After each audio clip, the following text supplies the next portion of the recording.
Would you ever move back here? No. It's not who I am, so... I'm not sure who I am, but I'm not this. It wasn't who I was then, either. I'll never forget the day you told me you were converting from Christianity to Orthodox Judaism. I thought to myself, I wonder if this is the appropriate time to tell her that I'm transitioning from female to male. I always knew it would make a great story. The truth is, I think I've remained so focused on telling the story about our differences because I've always been so afraid to tell the story about why we are the same.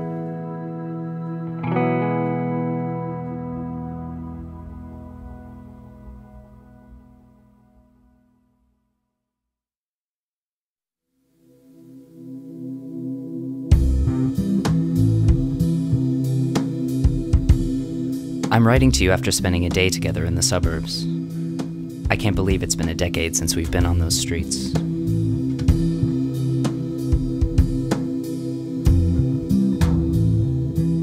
I asked you to come with me because there were open doors in need of closing, and I knew that you and I had the only keys.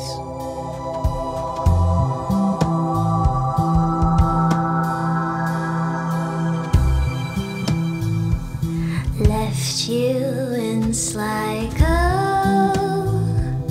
hanging in a tree, swaying with dead bodies and rusted rosaries. Sat on a hill where Queen was buried under stones. We drove past the first house that you and Dad bought. It didn't appear that much had changed.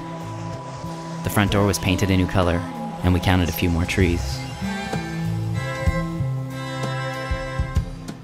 I remembered the story you used to tell about being so pregnant that you couldn't turn around or change directions when standing in the back hallway. You told me that the house was a halfway point between you and Dad. A middle ground in the form of a mailbox, a backyard, and then me. Went to the woods to mend these words for you. For you the night bled through. For you the night bled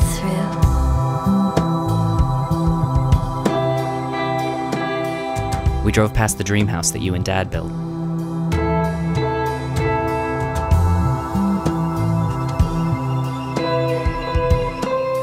Almost nothing was the same as we remembered.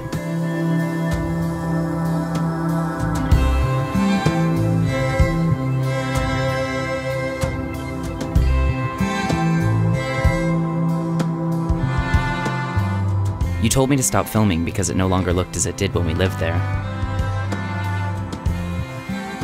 But we both knew that your reasons had nothing to do with those changes.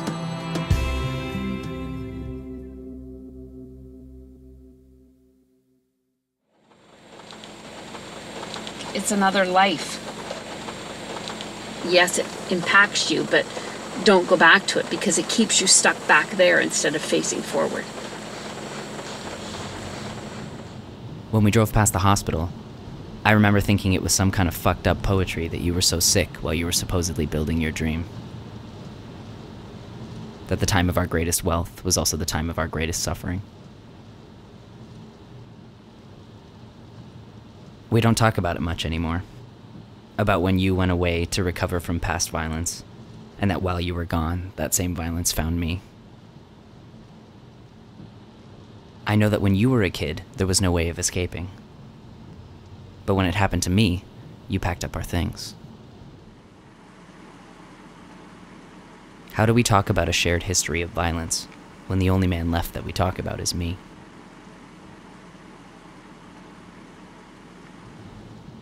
When I first started transitioning, and people would continue to refer to me with female pronouns, you would always say, "Don't worry about it. It's just because you have such pretty eyes." Your response always made me smile, as anyone who has ever seen us knows that I have your eyes. Therefore, in the defense of me, was a compliment of you. I find great comfort in these moments, of recognizing all that has changed by finding something that rather remarkably has stayed the same.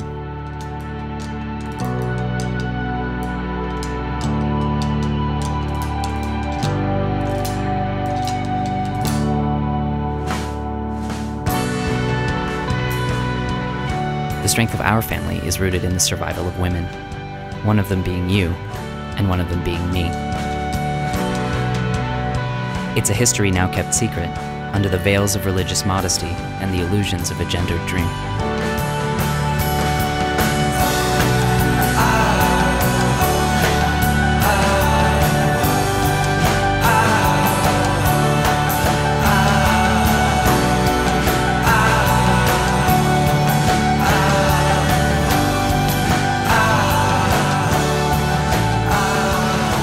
I want you to know that I remember, that I look to you often as a way to find me.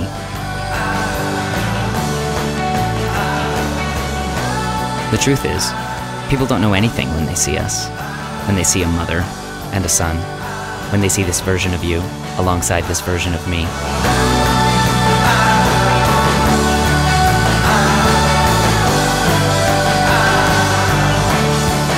The reality of our story is found in the moments when your wig comes off and the scars on my chest are finally seen.